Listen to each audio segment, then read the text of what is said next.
Welcome back to r/neighbors from hell, where people share stories about their crazy neighbors. And if you're new to my channel, please don't forget to subscribe to join our amazing community. And without any further ado, let's dive right into the stories. The first one is titled, "Neighbors used my pool and trespassed on my property without permission. I got them arrested."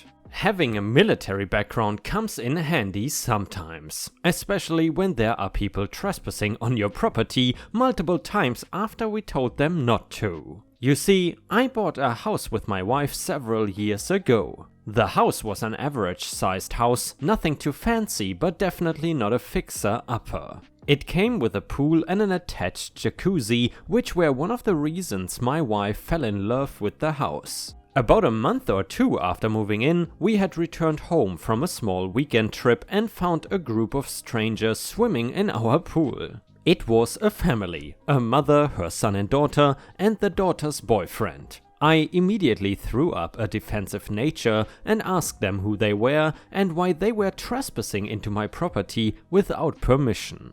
The mother of the group explained that they were the neighbors from down the street and that the previous owner let them come and swim in the pool whenever they wanted. My wife and I politely explained that we were the new owners now and that we were not at all comfortable with people being on our property when we were not present. Of course, the mother flipped out. She seemed pretty entitled from the get-go, but damn. She told us that we were being selfish and forcing her kids to sweat in the summer heat. First of all, how were we being selfish for not wanting strangers on our property? Hello? Did she not see the contradiction?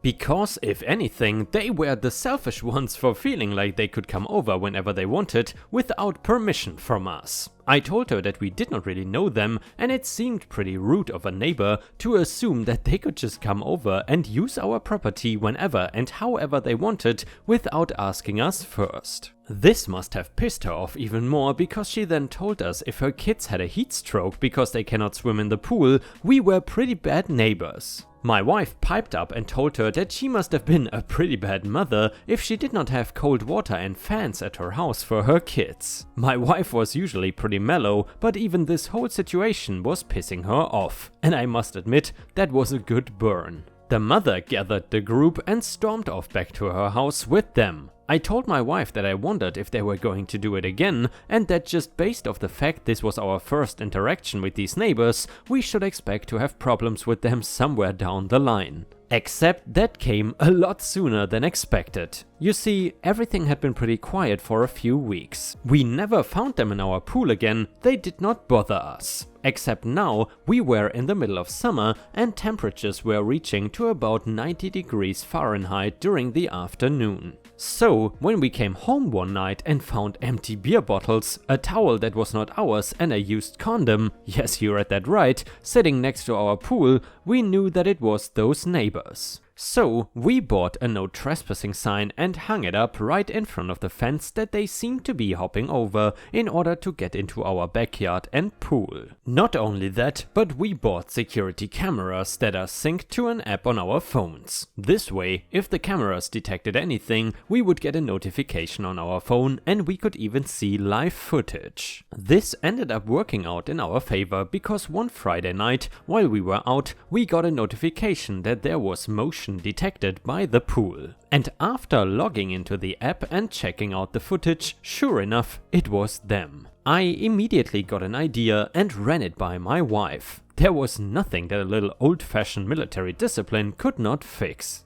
We drove back home, except we did not park the car in our driveway. As a matter of fact, we parked on the other street so that they would not see us. My wife's car was parked in the garage, so it would give anyone the impression that nobody was home. I carried a concealed rifle in my car, hunting protection purposes, and snuck up into my backyard with my wife. Luckily for me, I knew not to point the gun at them, and I knew I would be in the frame of the security camera.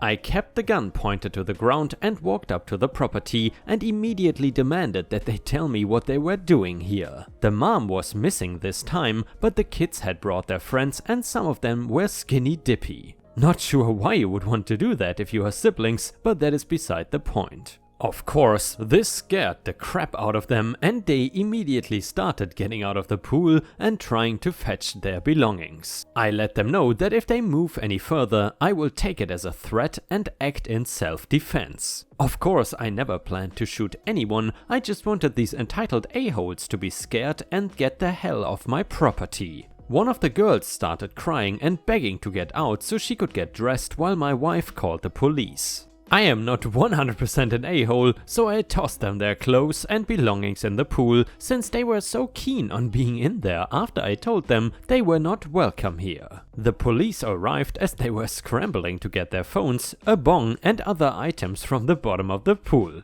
Immediately upon arriving, I explained to the police the situation at hand. I also pointed out the no trespassing signs and showed them the security video footage. Because of this, the kids were charged with trespassing, indecent exposure and possession of controlled substance. They ended up having to participate in community service, pay some very hefty fines, or I am assuming the mom had to pay them, and were served with a restraining order on behalf of my wife and me. Not only that, but the entitled mother ended up having to pay the hefty expense of us draining, cleaning and disinfecting our pool. Call me a douchebag, but it made me happy knowing the entitled mother was the one paying for everything. And yeah, Ripe Stars, I would love to hear what you think about this story. Do you think that OP was in any way, shape or form the a-hole or not? Let us know in the comments, and while you're at it, I would really appreciate it if you could also like the video, because recently we pretty much always get more than 1000 likes on each video and it would be amazing if we could keep that up. Thank you so much in advance. The next one is titled Manager Revenge. I have worked at a certain home improvement store for close to a decade now, about 8 years roughly. The first 7 was an NC before I moved up further north to be with my best friend and her husband, who I learned was pregnant with my first godchild. As such, I transferred up to a store in the area and put my nose to the grindstone. And Ripe Stars, I suppose putting your nose to the grindstone means working hard or something? I'm not sure. Anyway, I worked garden before and did that for some months before I started to be moved from department to department as this store was low on staff. However, this was not full time. My old HR had dropped the ball and this store believed I wanted part-time. Having already moved, I grabbed a part-time overnight job at a gym to make ends meet. And also continued to work, all the while asking repeatedly for full-time at the main job and never getting a definitive word back or change. Several months into this, my goddaughter was born. As I lived with my friends during this time, and during the time of the pandemic, I spent quite a lot of time helping to raise her and we became close. I would take time off that I was allotted to help look after her and there was little problem. Half a year into this change and I had made a good name for myself. I did not have a good deal of friends per se, but I was respected for my work ethic and willingness to help out anyone in any department that asked me. Enter a new assistant manager. The ASM was abrasive to staff and used to getting her way. The first I heard of her was when she outright fired a girl working the front desk because of a Playboy tag on her jacket. Myself and several other employees organized a walkout in protest of this and succeeded in getting the store manager to reverse the decision made by the ASM. This was not our first walkout, having done this in the past when another ASM, the current's predecessor, made sexist comments about a cashier. Soon after this, I was given full time by the ops manager working in receiving for a cantankerous supervisor. We often did not get along, especially as my godchild got older and I took on babysitting duties while her parents worked and slept. It was not something I minded as I adored the child.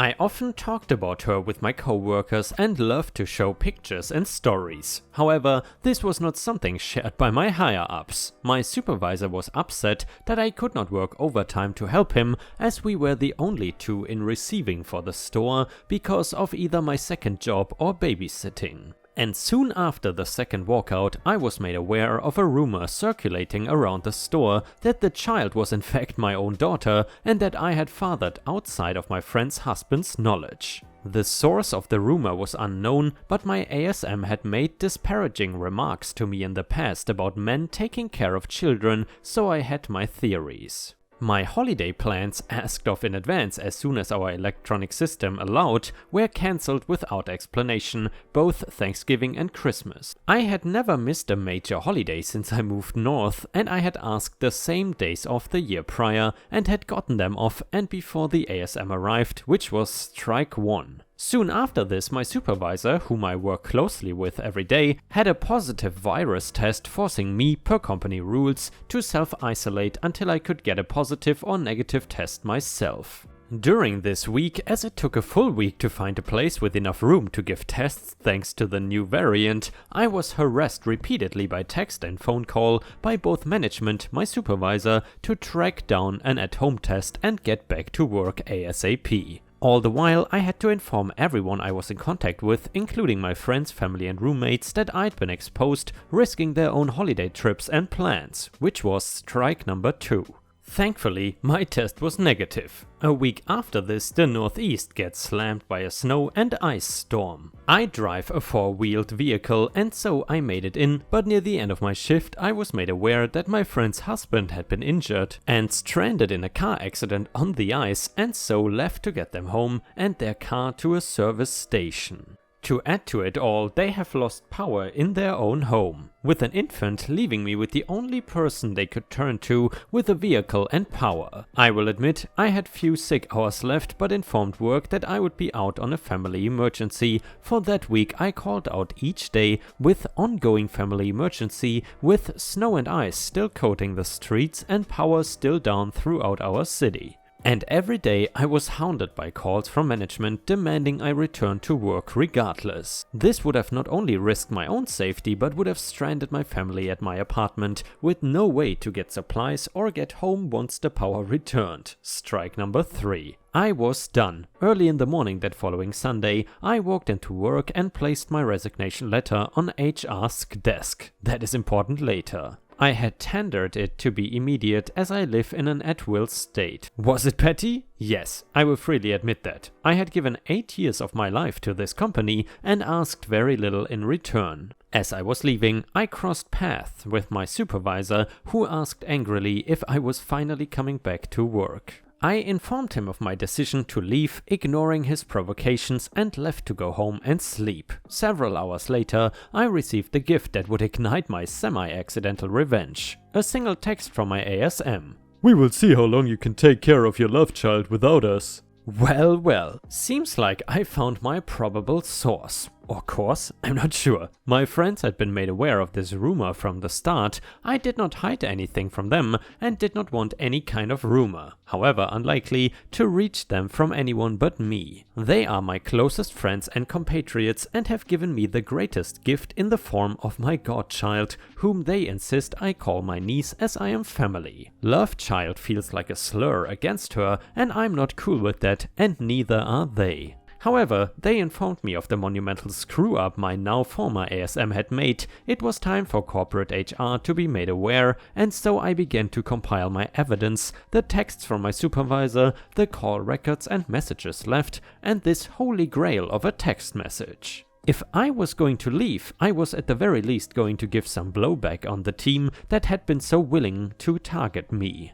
What happened after is secondhand from friends I still had at the store, and so I cannot entirely verify all of it, but the ASM played herself. The following day, a meeting of management and supervisors was convened where the ASM made it known that I'd been fired, not self-terminated, for job abandonment and immorality. And unless I am grossly misinformed about the nature of American retail work, immorality is not a fireable event. To my supervisor's credit, he defended me to the ASM and was fired on the spot. The store's HR rep, having earlier gotten my printed termination letter on his desk, made it known that I had indeed not been fired, but left on my own, and the ASM attempted to fire him as well in front of the staff. And from there it spiraled. According to my source, entire departments began to walk out or outright quit, having had their own problems with the ASM. Appliances quit to a man. Garden left with their manager to work at a competitor's as he had been working on this well before my saga began. Front desk walked out in protest as it came out that the ASM had threatened and blackmailed several Muslim part-timers to not wear their headscarves if they wanted hours. Lumber, receiving main's partner, quit. Pro desk joined the front desk protest as one of their number, a Sikh man that had also been threatened. Cashiers, both had cashiers quit and the other trained cashiers walked out with the desks. Ops manager had informed the district manager and quit outright before he arrived, walking out with the HR rep and my old supervisor. My source's last report of the ASM was seeing her sprinting to her car after having heard that the district staff was inbound and the store manager was forced to shut the store down for the next 2 days, last I've heard.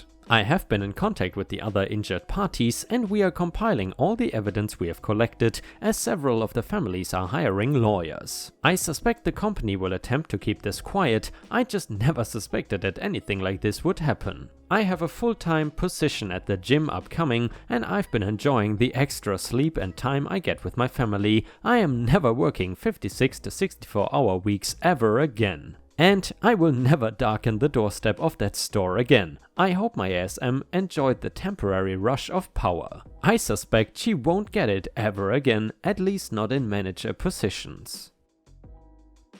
And the last one is titled Coworker Revenge. To start off, this woman is great as a person. As a coworker, she is the worst. Let's call her Regina. When I started at this place a year ago, Regina was to train me on an aspect of our job.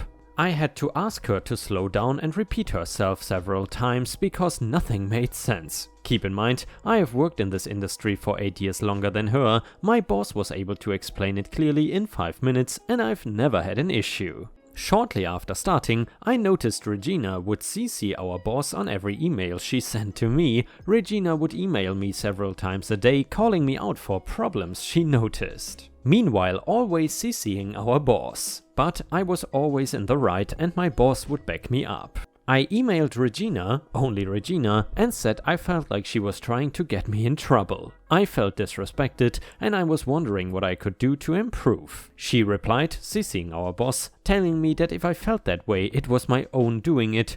Got it. My entire team works from home, so our boss has put people in charge of certain things so one person has control. One of my tasks is issuing documents for signatures via the very popular system we all know. Basically, my team sends me an email that says, send these documents to X, Y, and Z, and I get to it. Good news, Regina only copies our boss on super important documents, which I understand. The other day, Regina sends me a request and I failed to copy her when it was issued. Fixed in under a minute and did not cause any issue, but she still made a big deal about it over email and in our team meeting. Next request I get from her has, be sure to double check your work and all people are copied as details below. This pissed me off. The funny thing was, she did not attach the documents I needed to send, nor tell me where the docs were located for me to get them myself. I reply asking for the docs and she sends them stating, these are the final approved versions. Except they are wrong. First, we sent PDFs, not Word documents. She sent me Word docs. Second, the formatting was atrocious. Signature blocks cover 4 pages when they should be 1. The vendor name and address were put into different tables, so it made no sense. So I sent it as is. Of course, my boss is copied on this and actually has to sign this document, and she is not happy with the state of this document. I replied to my boss with the email from Regina saying this doc was approved by our boss, and with my other projects I did not QC like I normally do, which is not expected of me, but I do normally to prevent issues down the road. Boss replies to Regina and CCs me, laying into her that bad Kevin is not to fix her mistakes as he has his own job to do. This was also reiterated in our next team meeting and I could see how angry my boss was. She and I had a one-on-one and she said she was not upset with me. The next request I got from Regina was incredibly detailed and had everything I needed in the right format. ETA, lots of comments about Regina not being a good person. I suppose you all are correct. The times I've seen her outside of work she has been pleasant, which is why I wrote what I did. Also, my boss is very aware of the situation with Regina and I and has taken steps to ensure our work does not overlap much, sometimes unavoidable. Boss has her own issues with Regina. I'm not privy to details, but Boss has made a few comments about how Regina is and that she will never change. And ripe stars, with this we have reached the end of the video. However, if you still cannot get enough of my content, then I would highly suggest to check out my endless binge watch playlist, which will soon show up in the left corner of the screen. In addition, I would really appreciate it if you could not only subscribe to the channel, but also turn on the bell notifications, which you can do by clicking on the little bell icon right next to the subscribe button. This will help my channel tremendously, and this will make sure that you don't miss any of my videos. Furthermore, if you want to see additional ripe content that I don't post on YouTube, then I would suggest to head on over to patreon.com/ripeyoutube for more than 50 exclusive videos that you will not see anywhere else. Thank you so much for your amazing daily support, and I hope to see you again tomorrow.